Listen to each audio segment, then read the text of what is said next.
The snow gently blanketed the streets of the city as dusk settled in, covering the bench at the bus stop where 23-year-old Hannah Mitchell sat, curled up in her faded beige dress. The lace, once delicate and refined, now showed signs of countless nights spent outside. Yet, she clung to it, for it reminded her of happier times when she had a home and dreams for the future. Just 3 months ago, Hannah had aged out of the foster care system with no place to go and no family to rely on. Despite earning a college degree in education, finding a stable job and housing proved impossible without references or a permanent address. Tonight, like so many nights before, she sat at this bus stop trying to stay warm and figure out where she could safely spend the night. The cold evening air intensified, and Hannah pulled her thin shawl tighter around her shoulders. She gazed at the snowflakes twirling under the streetlights, each one unique and beautiful despite the harsh conditions that gave them form. At times, she felt like those snowflakes, fragile, fleeting, unsure of where she might land or how long she might last. It was then she noticed a little girl, no older than 4, walking briskly along the sidewalk, clad in a bright red winter coat and a gray knitted hat with a playful pom-pom. She clutched a small brown paper bag tightly in her mittened hands, and her serious expression suggested she had an important task ahead. Hannah glanced around for the child's parents, but saw only a man in a dark coat, standing far off, talking on his phone and paying no attention to the girl. Instinctively, Hannah's protective nature, shaped by years of foster care, kicked in. "Sweetheart," she called softly as the girl neared the bus stop. "Where is your mommy or daddy?" The little girl stopped, studying Hannah with bright, knowing eyes. "My daddy is over there talking to some work people," she replied, pointing to the man with the phone. "But I saw you sitting here, and I thought you might be hungry." Without hesitation, the girl walked up to Hannah and handed her the paper bag. "I saved half of my sandwich from lunch. Daddy says sharing is important, especially when it's cold outside." Hannah felt a lump rise in her throat at the unexpected kindness from such a young child. "That's very sweet of you, but I can't take your food. You need it to grow strong and healthy." The little girl tilted her head, pondering the situation. "What's your name?" "I'm Hannah," she replied, moved by the child's straightforwardness and warmth. Lucy studied Hannah's face, as children do when they're trying to understand something important. "Hannah, are you sad because you don't have a house to go to when it snows?" The question, asked with such innocent clarity, pierced through Hannah's carefully built emotional walls. "Yes, Lucy, I don't have a house right now, but I'm working on finding one." Lucy nodded solemnly, as though this explanation made perfect sense. Then, with the seriousness only a child can convey, she said, "You need a home, and I need a mommy. My mommy went to heaven when I was little, and Daddy gets very sad sometimes. Maybe we could help each other." Hannah's breath caught in her chest.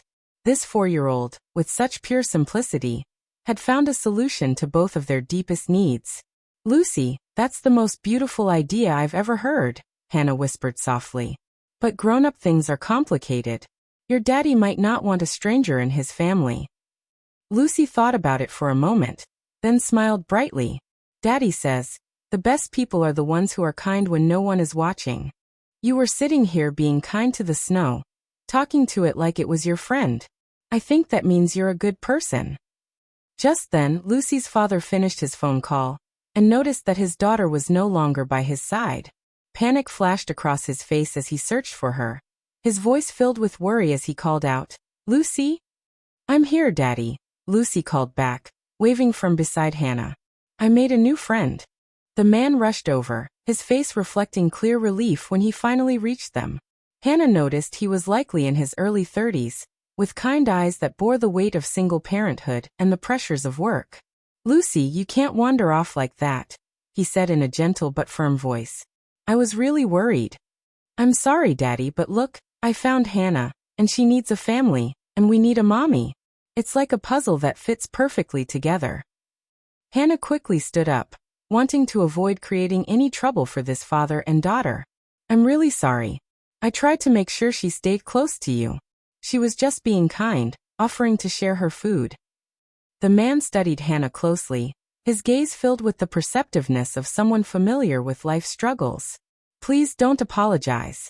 Lucy has always had a talent for finding people who need kindness. I'm David, by the way, he said. Hannah, she replied, moved by his calm demeanor and the way he spoke of his daughter's compassion, as if it were something to be cherished, not something to worry about. Lucy tugged at her father's coat. Daddy, Hannah is sleeping outside in the snow. That's not safe. Can she come home with us? She could sleep in the guest room, and maybe she could read me stories since you're always too tired after work.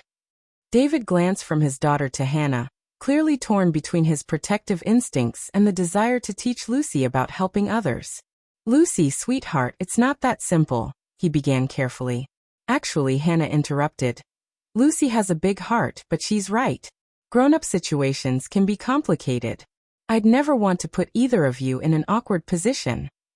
David examined her face, weighing her character in the same way he did when assessing situations as a single father. Hannah, this might sound unusual, but would you be interested in getting some hot coffee and warming up while we figure things out? There's a diner just around the corner, and Lucy's right. No one should be out in this weather. As they sat over coffee and soup in the cozy diner, Hannah learned that David was a social worker, specializing in helping young adults transition out of foster care. He understood the challenges Hannah faced, as he dealt with them every day. The system fails so many good people, David said, his eyes thoughtful as he watched Hannah help Lucy with her coloring. There's just not enough support or enough people who understand that a person's situation doesn't define their worth.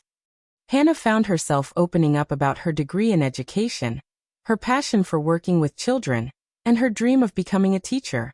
David listened intently, making her feel heard for the first time in months. You know, David said after a pause, our school district is desperately in need of substitute teachers.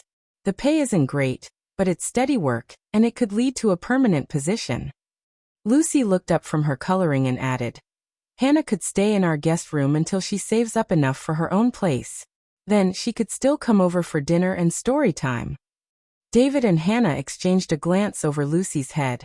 The child's simple solution was far from simple, but something about it felt right to both of them.